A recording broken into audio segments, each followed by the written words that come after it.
this earth with Hans deBeer, my Opa, for 16 years. But in those 16 years, he was by my side as I transitioned from a helpless baby into a young man who could be proud to call his grandson. I am both proud and lucky to have called him my Opa. We were blessed to share thousands of memories from the day I was born till the day he passed away.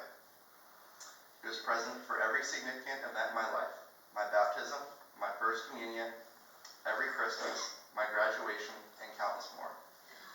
I even had the opportunity to show him off at Grandparents' Day in 5th grade. He was one of the hardest working, strongest men I knew. A true role model, not just for me, but for all he met. Life was not always easy. In fact, he worked hard, pushing his body to be able to provide for his family and to provide my mother and uncle with the tools required for their success. My dream is to be able to provide for my future wife and children what he provided for his family.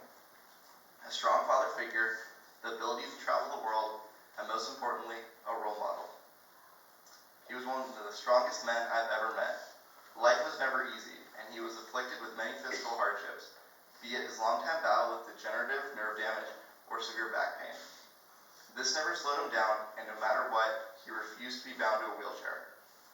One of his favorite things was traveling the world. I've heard countless amazing stories and watched dozens of videos of these once-in-a-lifetime trips. He has been everywhere from Australia to the Netherlands, his home country. It is from his love of travel that the necessity of traveling the world and learning its secrets was passed down to me and my family. It is because of him that I have been to over 15 countries. It is hard times like these where it is often easy to forget about and blame God. But in actuality, it is times like these where we have to look for God.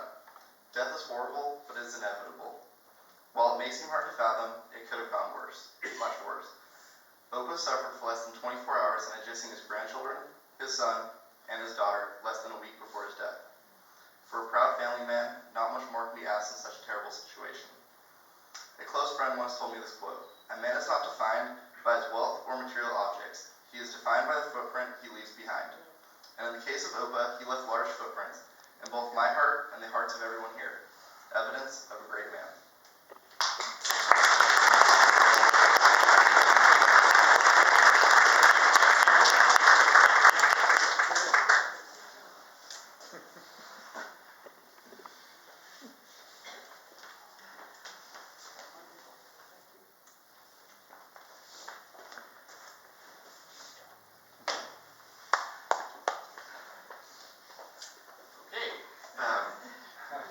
I have a reading from one of the Palmia residents, Hans deBeer, our dear friend.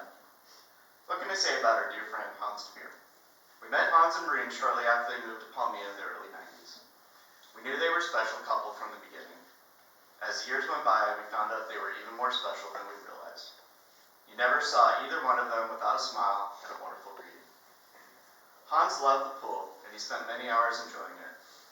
He was also involved in many sports and was running the shuffleboard club until the end.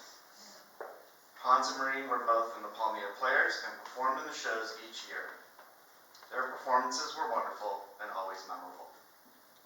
In the past several years, both Hans and Maureen had many physical problems, but they never kept them down. They kept on going with upbeat personalities. They continued to travel and enjoy life to the fullest. Hans' paintings were unbelievable. I once asked how he could paint like he did with the pain he had. He told me that when he painted, he was in another world and did not feel the pain. Amazing. Hans and Maureen were both members of the Palmia Scene for Fun Club. I will never again hear "O Sol Mio" or "Portrait of My Love" without thinking of Hans. God bless you, dear friend. We, along with many others, will miss you more than you know.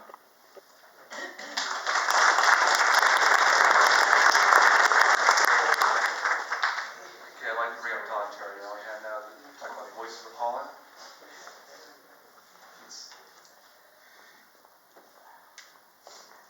Goes out to all our Dutchies.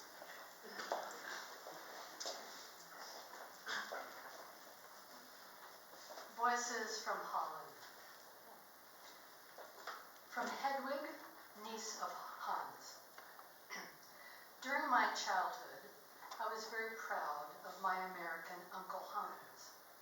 When he visited my parents' home, it almost felt like an extraterrestrial visit. Always accompanied by his extrovert wife, Maureen, who spoke the strangest language I've ever heard. She did not only use the word amazing whenever she could, she was amazing. Later on, back in the 70s, I stayed twice with Hans and Marie. At that age, I was 15. I got to know Hans and Marie as the loving, kind people they are. I also noticed that in the first couple of days of my visit to America, young Brenda and Ed looked at me as if I were now the extraterrestrial. Hans broadened my vision. Hans broadened my vision. He was a deBeer, a brother of my mom, and yet he was different. He knew my world and yet could see it from a distance. I experienced my life and life in general through his American eyes. He felt like my spare dad for 2 times 4 whole weeks. And from that period on, I have kept him in my heart forever. Thank you, Hans. Wish you a safe journey home.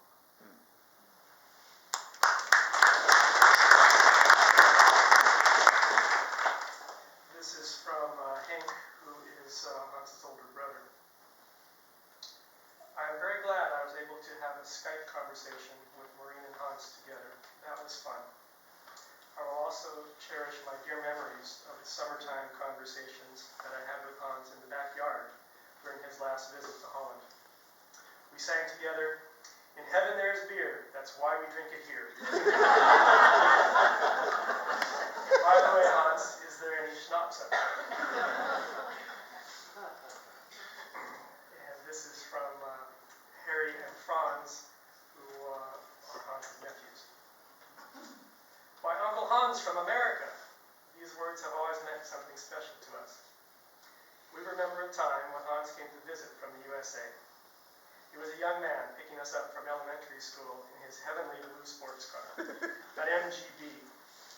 All the other school children gathered around this amazing car, and we were the ones that got into it. I will never forget the first time Hans came to Teal to show his girl off. Wow, this beautiful American girl, with whom we, as young boys, tried to speak English. Hans, I will always remember the appreciation you showed while listening to the choir CD that I gave you. I will always remember the last time I saw Hans in my father's backyard, with his humorous looks and humorous sayings. Uncle Hans, I gave you a place in my heart, and I give you a place in my heart too.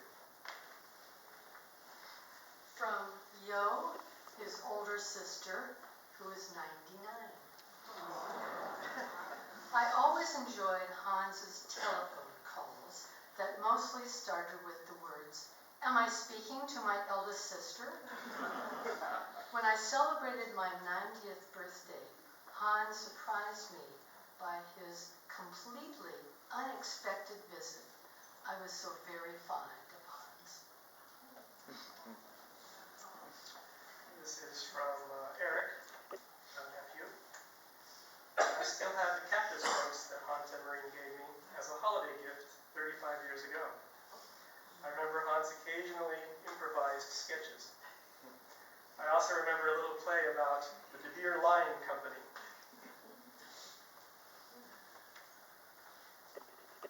From Do, Hans's younger sister. In the months before Hans and Maureen were to leave for Holland, we were in contact many times to prepare for our family reunion we were going to have at our house. Hans always started the calls like this in a dashing "Hajutza," and I answered as dashing as he did, "Hey, Hasabasi." Many times during the calls, we together sang songs from our youth. Maureen told me she so much enjoyed hearing us together, joking and singing. Those conversations mostly ended with exclamations which were a favorite in our home, bringing up in a song like, "Please bring me a monkey."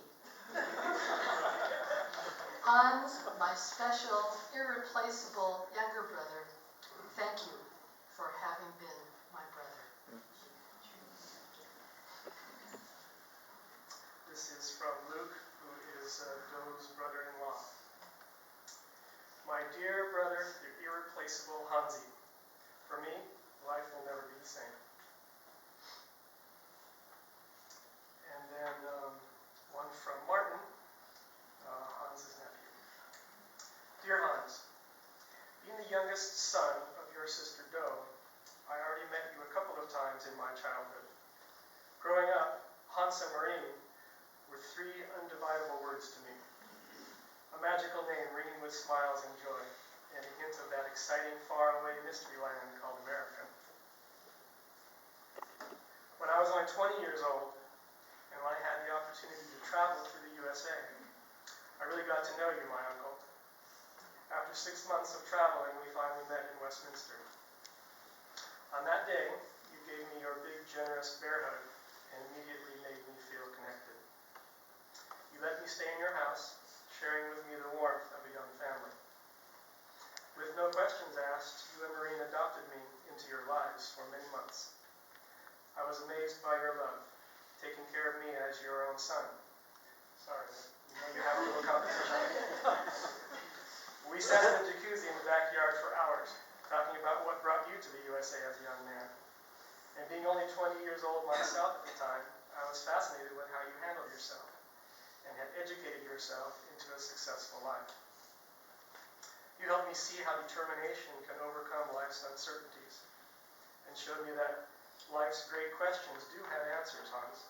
You also showed me the incredible power of trust. Trusted me enough to let me drive Maureen in your car to her mom in Arizona. Enough trust to offer sponsorship even, should I decide to apply for USA citizenship. Enough trust even to let me work on your sacred 6-volt Volkswagen Beetle. And trusted me to decide for myself as to when it would finally be time to leave your wonderful family and return to the Netherlands. It was hard to say goodbye then, just as it is today. For 6 months, you were not only my uncle, but also my tutor, father, friend, and most importantly, the man that proved that nothing was impossible. And you still are this to this very day. I can think of no reason for your heart to stop beating in the end, other than that it was just too big